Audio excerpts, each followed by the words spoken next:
Imaginons deux empires, le glorieux empire de Artotska et le petit empire de Sildavi qui rentreraient en guerre. On observerait dans ces deux empires de la propagande de guerre, c'est-à-dire que peu importe que ce soit vrai ou non, dans les deux empires on entendrait serait diffusé ce message. Premier message, l'ennemi a attaqué en premier. L'ennemi a attaqué en premier, c'est très important. L'ennemi attaque en premier. Nous sommes attaqués par l'ennemi qui a attaqué en premier. Deuxième chose qu'il est essentiel de dire, c'est nous gagnons des batailles. Nous gagnons des batailles, même si c'est complètement faux. Peut-être qu'on ne gagne pas du tout de bataille. Il faut dire nous gagnons des batailles. Ensuite, il faut dire l'ennemi est déraisonnable, haineux, inutilement violent, etc. L'ennemi n'est pas raisonnable. Il nous pousse à la guerre.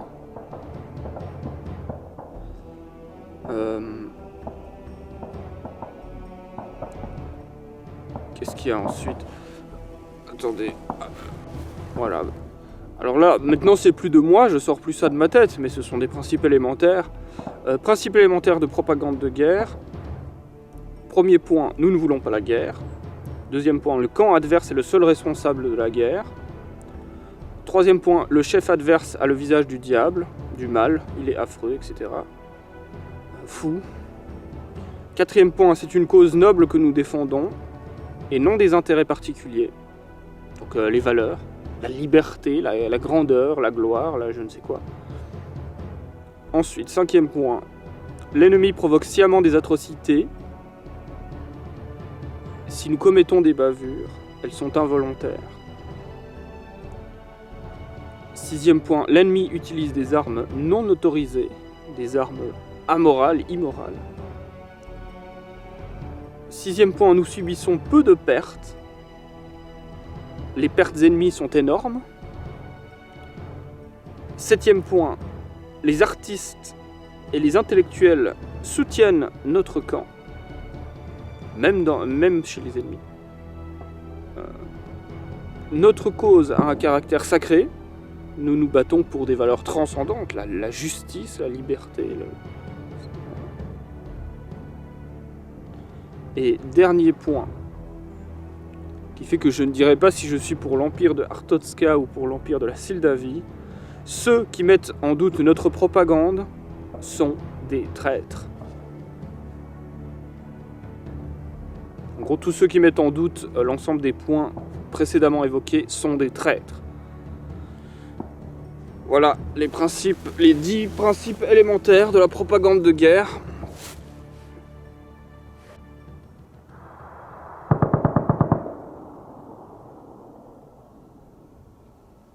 Les bruits sont pas rajoutés, il y a vraiment des mitrailleuses lourdes qui tirent là-bas.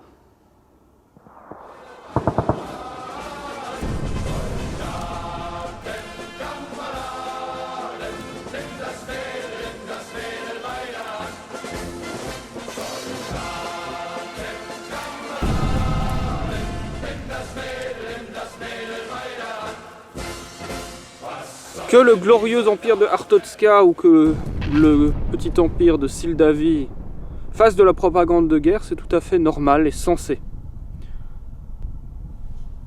Ce qui serait insensé, c'est que l'ensemble de la population de Artotska ne se rende pas compte qu'il y a de la propagande de guerre et que l'ensemble de la population du petit empire de Sildavi ne se rende pas compte. Ça, ce serait très triste pour la considération qu'on peut avoir pour l'intelligence humaine du peuple du petit empire de la Sildavi. Ou du peuple du glorieux empire de Artotska. Le problème avec les mythes, tout comme la propagande, c'est pas spécialement d'y adhérer. Nous sommes obligés d'adhérer à une légende ou à une autre. Le problème vient quand on adhère contre notre gré à un mythe parce que nous n'avons pas les outils nécessaires pour le décortiquer et pour comprendre les raisons de ce mythe. Pourquoi ai-je besoin de croire ceci ou cela? Et cette réflexion s'applique totalement pour le reste de la philosophie, et pas spécialement pour les mythes d'État ou pour les mythes de guerre. Cette réflexion s'applique même pour la morale. Pourquoi ai-je besoin de considérer que ceci est la vérité? Question nietzschéenne par excellence. Pourquoi ai-je besoin de considérer que ceci est le bien?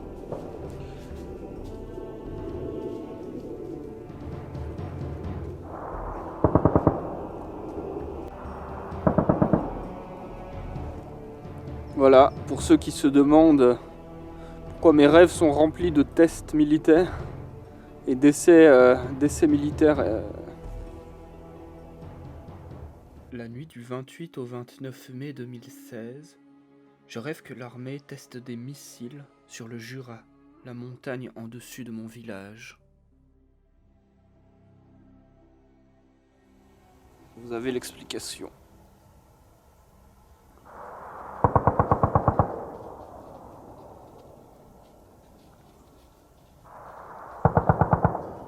Des embuscades, viens rejoindre notre armée. La voilà la blanche hermine, vive la mouette et la jonc. La voilà la blanche hermine, vive Fougère et Clisson. Voyez-vous camarades, avec vos fusils chargés, nous tentons des embuscades, viens rejoindre notre armée.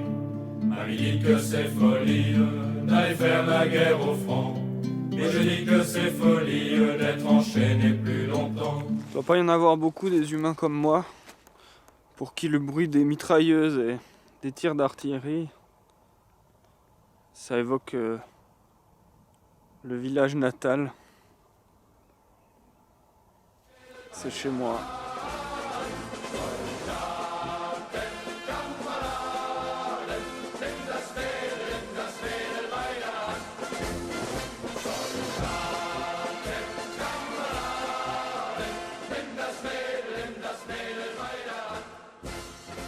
Et 5 heures du matin, et j'ai fait ce petit jeu en versus local, petit jeu cette nuit. J'ai fait ça en 6 heures peut-être, 5, 6, 7 heures peut-être, 8, 9 heures peut-être. Pour construire des petits bonhommes, et il y a 4 types d'unités. Et chaque joueur utilise les touches du clavier de son côté pour sélectionner quelle unité il va créer. Par exemple, si je fais le tank, je peux choisir où je place l'usine. Ici, paf! Et là, il va se mettre à produire des tanks. Et l'autre joueur, pareil. L'autre joueur. Les tanks et les soldats qui partent. Et là, c'est la bagarre. Et c'est bien la paix. Parce que pendant la paix, on peut faire des jeux de guerre. Si vous avez un petit frère, vous pouvez aller jouer à mon petit jeu avec lui. Je dis ça parce que quand j'étais petit, je jouais à des jeux comme ça en ligne avec mon frère. J'ai lancé des guerriers. Ah ouais, tu veux prendre le dessus tout de suite. Avant que tu ne le fasses. Bah moi je fais encore des bûches. Peut-être pas aller trop vite alors pour lancer des guerriers noirs, si? J'en sais rien. Bah là j'en ai Allez. fait aussi. Hein. Ah bah voilà. Bah en fait j'ai pas le choix une fois que Ouais, c'est l'ennemi qui a attaqué C'est le l'ennemi premier. qui a attaqué. Moi je ne fais que me défendre. Faudrait essayer sans peut-être.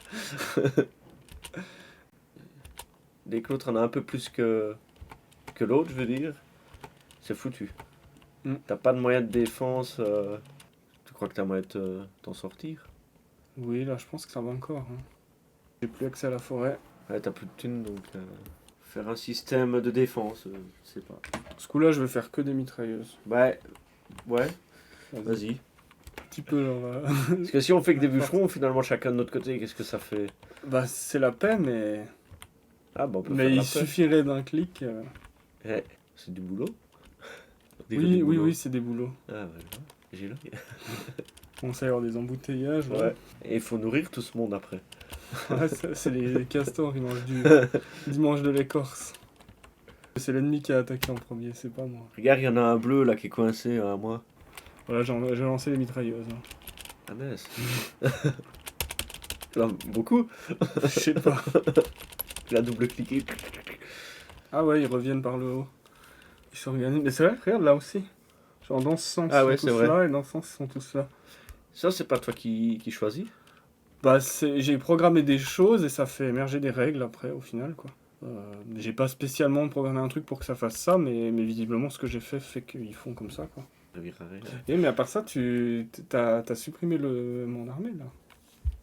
Ils sont bloqués. Non, c'est pas mon armée qui est bloquée, Ah, ça, c'est les bûcherons. L'armée qui a détruit tout ça, tu l'as vraiment battu. Il y a peut-être moyen de... S'ils récupèrent un... Ah, trop tard. Ouais, là, elle remonte, mon armée. Ouais. En plus, j'ai mis plein de tanks, moi, maintenant. Ah bah oui, bah c'est foutu. Nous acceptons votre reddition.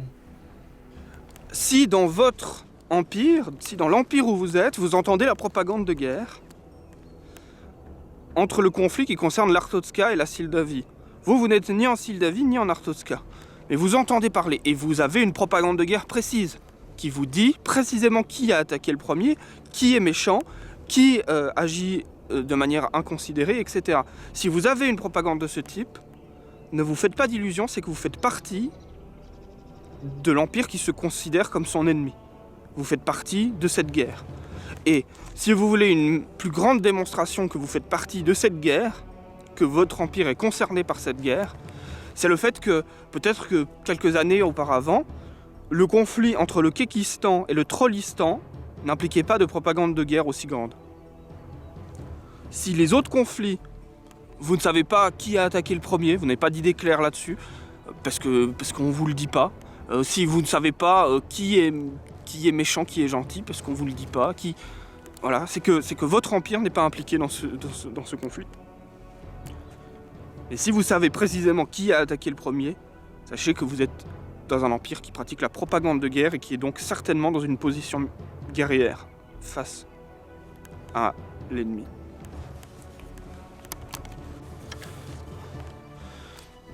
La plupart du temps, les gens croient qu'on va manipuler l'information par un mensonge. Mais ce n'est pas vrai. La chose la plus utilisée dans la manipulation de l'information, c'est le recadrage. Le recadrage, c'est ce qui permet de dire que l'ennemi a attaqué le premier, et c'est ce qui permet à l'ennemi de dire que c'est l'ennemi lui aussi qui a attaqué le premier. Enfin, chacun va dire que c'est l'autre qui a attaqué le premier, grâce à un recadrage, et un cadrage différent. Le cadrage, c'est quand on va prendre en compte ou non dans l'information qu'on va dire des choses. Et on est obligé de faire un cadrage, parce qu'on ne peut pas parler de l'univers tout entier à chaque fois qu'on prend la parole. Donc, il y a de toute façon une erreur. De toute façon, quand on parle, il y a une erreur, et cette erreur, on va pouvoir la faire jouer en notre faveur ou non.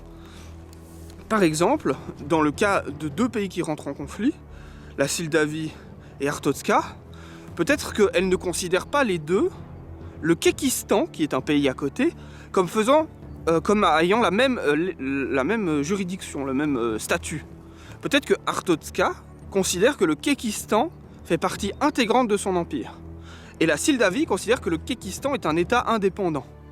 Et là, vous voyez que cette différence peut provoquer des conflits énormes, parce que peut-être que la Sildavie a attaqué le Kékistan, et donc pour les Sildaves, ils n'ont pas attaqué Artotska, vu qu'ils considèrent comme le Kékistan comme indépendant, et pour l'Artotska, c'est une attaque contre eux. Et donc ils vont répliquer peut-être avec une attaque sur la Sildavie elle-même. Et donc les Sildaves vont dire c'est Artotska qui attaque en premier, là où en Artotska, on va dire ce sont les Sildaves qui ont attaqué le Kékistan, qui fait partie intégrante de notre empire. Ouh là là, je suis désolé pour les noms. Il commence à y avoir beaucoup de noms propres. Enfin, il y en a 3, mais... Comme quoi, vous voyez qu'on est vite saturé. 3 noms propres et on n'y comprend déjà plus rien.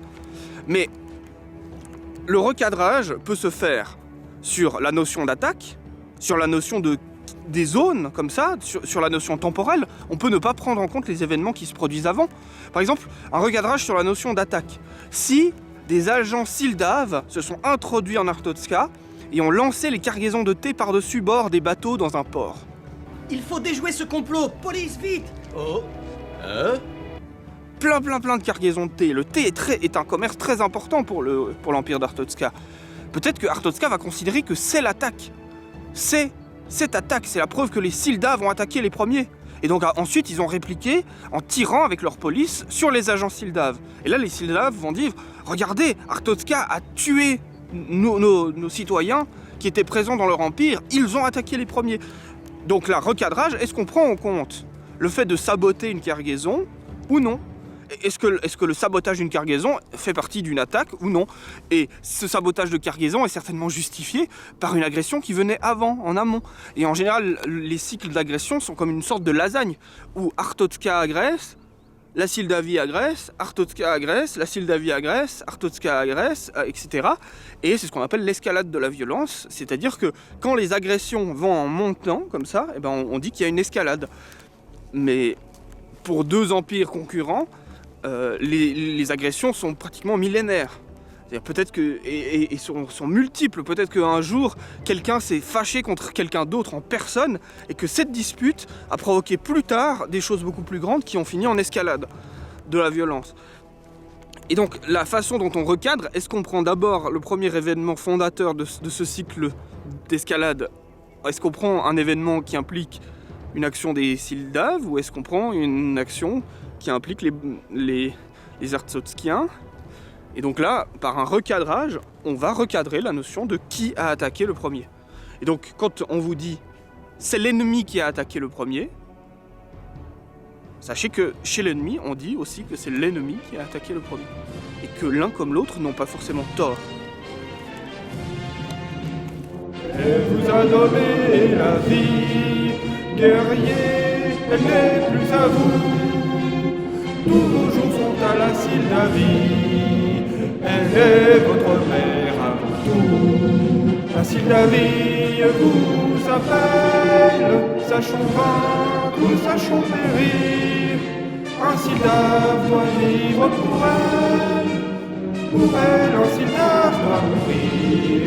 Un Sildave doit vivre pour elle, un Sildave doit périr.